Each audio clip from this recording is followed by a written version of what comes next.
The capital நண்பர்களுக்கு வணக்கம். நான் உங்கள் நிரஞ்சன். காங்கிரஸ் கட்சி தேர்தல் களங்கள்ல தொடர்ச்சியான தோல்வி அப்படின்றத சந்திச்சுக்கிட்டே வராங்க. இந்த தோல்விக்கான காரணம் என்ன அப்படின்னு நம்ம கிட்ட கேட்டா உடனே நம்ம பாஜக தாங்க காரணம், திட்டம் போட்டு காங்கிரஸ் கட்சியை தோக்கடிக்கிறாங்க அப்படின்னு சொல்லுவோம். ஆனா கொஞ்சம் ஆழமா சிந்திச்சு பார்த்தோம்னா இந்த தோல்விக்கான பெரும் பங்கு அப்படின்றது காங்கிரஸ் கட்சி கிட்ட தான் இருக்கு அப்படின்றது தான் நிதர்சனமான உண்மையும் கூட. அப்படிதான் பீகார் மாநிலத்திலையும் ஒரு மிகப்பெரிய தவறை செஞ்சுட்டு இருக்கிறாங்க. அதன் மூலியமா அவங்க தோல்வியை நோக்கி போய்கிட்டு இருக்காங்களோ அப்படின்ற மிக முக்கியமான ஒரு கேள்வி எழுந்திருக்கு. அதை பத்தி தான் இந்த வீடியோவில் நம்ம இன்னைக்கு விரிவா பார்க்க இருக்கிறோம். அதுக்கு முன்னாடி நம்ம சேனலை இன்னும் நிறைய பேர் சப்ஸ்கிரைப் பண்ணாம பார்த்துட்டு இருக்கீங்க. உங்களுடைய ஆதரவை நம்பி மட்டும்தான் டெல்லியில இருந்து இயங்கக்கூடிய முதல் தமிழ் யூடியூப் சேனலை அதை நடத்திட்டு இருக்கிறேன். அதனால நம்ம சேனலை சப்ஸ்கிரைப் பண்ணிக்கோங்க.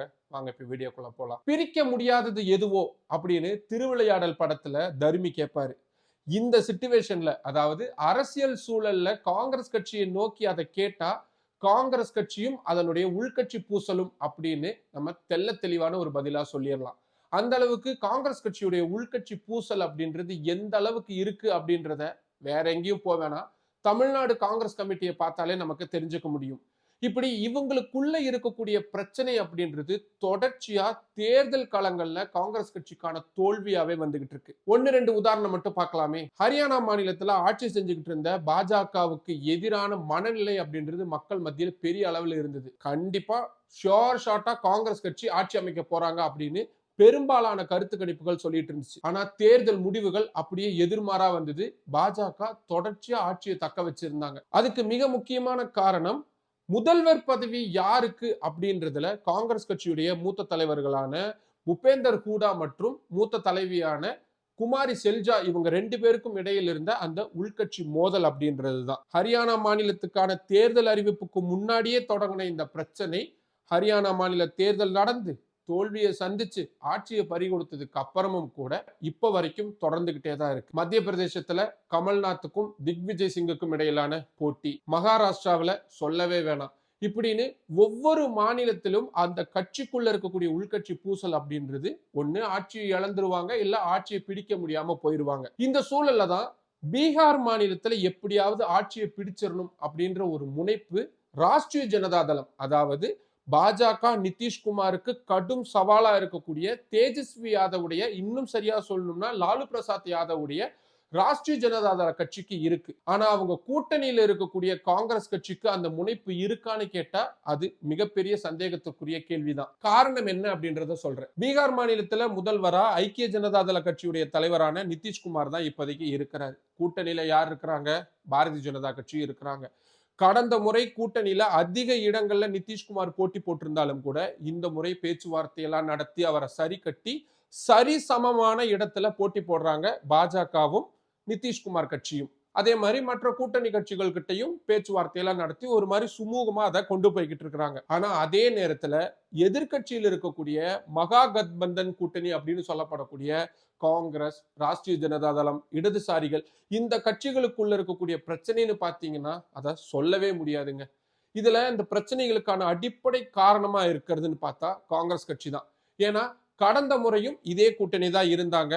ராஷ்டிரிய ஜனதா தளத்துக்கிட்ட சண்டை போட்டு நிறைய தொகுதிகளை கேட்டு வாங்கியிருந்தாங்க காங்கிரஸ் கட்சி. ஆனா தேர்தல் ரிசல்ட் என்னவா வந்தது?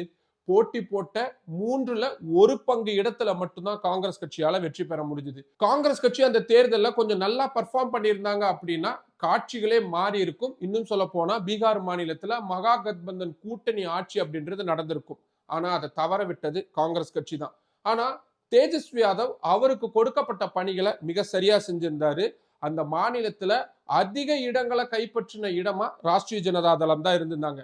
அதாவது தொங்கு சட்டப்பேரவை அமைவதற்கான வாய்ப்பை ராஷ்டிரிய ஜனதா தளத்துடைய கட்சி தலைவரான தேஜஸ்வி யாதவுடைய செயல்பாடுகள் உறுதிப்படுத்தி இருந்துச்சு அப்படின்னு நம்ம சொல்ல வேண்டியதா இருக்கு. இந்த முறையும் அதே தாங்க. கிட்டத்தட்ட எல்லா கருத்து கணிப்புகளும் சொல்றது ஒண்ணுதான். தேஜஸ்வி யாதவ் தான் முதல்வரா வருவதற்கான வாய்ப்பு இருக்கு அப்படின்னு சொல்லப்படுது. ஆனா கருத்து கணிப்புகள்லாம் சொல்லட்டும், ஏன் எதிர்கட்சியா இருக்கக்கூடிய பாஜக கூட அதை சொல்லட்டும், ஆனா கூட்டணியில் இருக்கக்கூடிய நாங்க அதை சொல்ல மாட்டோம் அப்படின்னு தேஜஸ்வி யாதவை முதல்வர் முகமாக முன்னிறுத்த காங்கிரஸ் கட்சி கடுமையான தயக்கம் காட்டுது. எந்த அளவுக்கு? தேர்தல் முடியட்டும் அதுக்கப்புறம் பார்த்துக்கலாம்னு சொல்ற அளவுக்கு. ஆனா எந்த முகத்தை இவங்க முன்னிறுத்த போறாங்க? ராகுல் காந்தியுடைய முகத்தையா? ஆனா அதையும் அவங்க பண்றதில்லை. ஏன்னா உள்ளுக்குள்ள இருக்கக்கூடிய தலைவர்கள் போடக்கூடிய அந்த கோஷ்டி சண்டையினால தேர்தல் பிரச்சாரத்தை கூட காங்கிரஸ் கட்சியுடைய டெல்லி தலைவர்கள் சரியான முறையில செய்ய முடியாம இருக்கு. ஒரு உதாரணம் பார்த்துக்கோங்களேன். ஒரு கூட்டணி வச்சிருக்கிறாங்க, ஒரு தேர்தல் வாக்குறுதி அப்படின்றது வெளியாக போகுது. அப்ப என்ன பண்ணுவாங்க, அந்த கூட்டணியில் இருக்கக்கூடிய தலைவர்கள்லாம் ஒன்னா சேர்ந்து இந்த மாதிரி நாங்க வாக்குறுதிகளை கொடுக்கிறோம் அப்படின்னு தான் பண்ணுவாங்க. ஆனா பீகார் மாநிலத்துல தலைகீழா நடந்திருக்கு. எந்த ஒரு முக்கிய நிகழ்வா இருந்தாலும் சரி, தேஜஸ்வி யாதவையும் ராகுல் காந்தியும் ஒரே மேடையில இருக்க வைக்கிறத பெரும்பாலும் தவிர்க்க விரும்புறாங்க காங்கிரஸ் கட்சியுடைய பீகார் மாநில தலைவர்கள். அதிக இடங்களை கைப்பற்றி இருக்கக்கூடிய, இன்னும் சொல்ல போனா ரொம்ப வலுவுடன் இருக்கக்கூடிய ராஷ்டிரிய ஜனதா தள கட்சி நிர்வாகிகளுக்கு இது எவ்வளவு தூரம் கோபத்தை ஏற்படுத்தும். அவங்களும் பதிலுக்கு நீங்க என்ன புறக்கணிச்சா என்ன, நானும் உங்களை புறக்கணிக்கிறேன் அப்படின்னு தேர்தல் போஸ்டர்கள்ல கூட ராகுல் காந்தியுடைய புகைப்படம் இடம்பெறாத வண்ணம் அவங்க பாத்துக்கிறாங்க.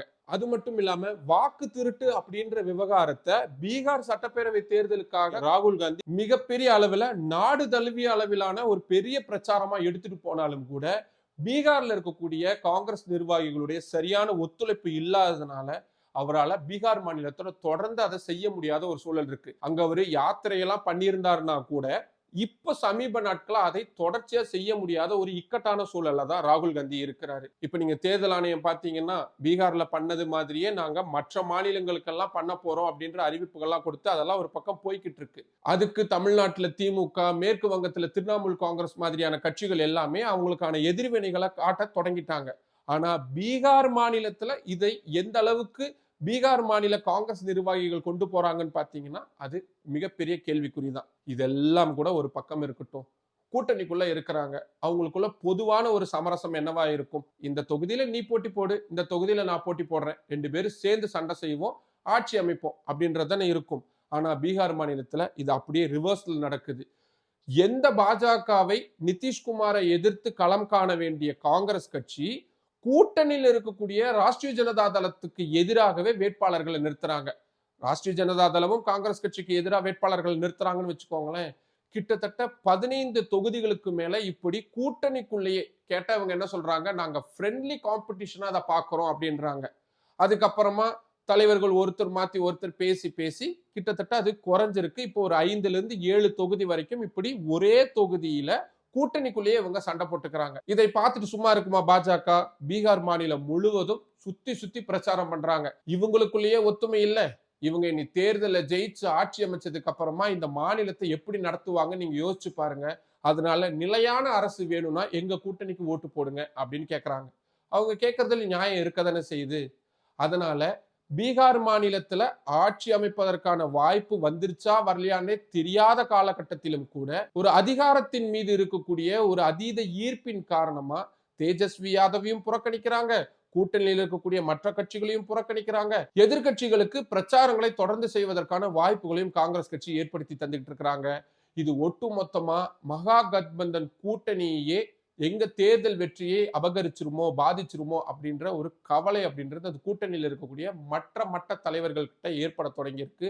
இது மக்கள் மத்தியிலும் பரவலா பேச தொடங்கியிருக்கு. பார்ப்போம், தேர்தல் நடக்க போது தேர்தல் முடிவுக்கு வந்ததுக்கு அப்புறம் தான் காங்கிரஸ் கட்சி செஞ்சிருக்கக்கூடிய இத்தகைய செயல்பாடுகள் அந்த கூட்டணிக்கு எவ்வளவு தூரம் டேமேஜ் ஏற்படுத்த போகுது, கூட்டணி மட்டும் இல்ல காங்கிரஸ் கட்சிக்கே இது எந்த அளவுக்கு பாதிப்புகளை ஏற்படுத்த போகுது அப்படின்றதெல்லாம் நம்ம அதுக்கப்புறம் தான் தெரிஞ்சுக்க முடியும். இதை பார்க்கும்பொழுது உங்களுக்கு என்ன தோணுது?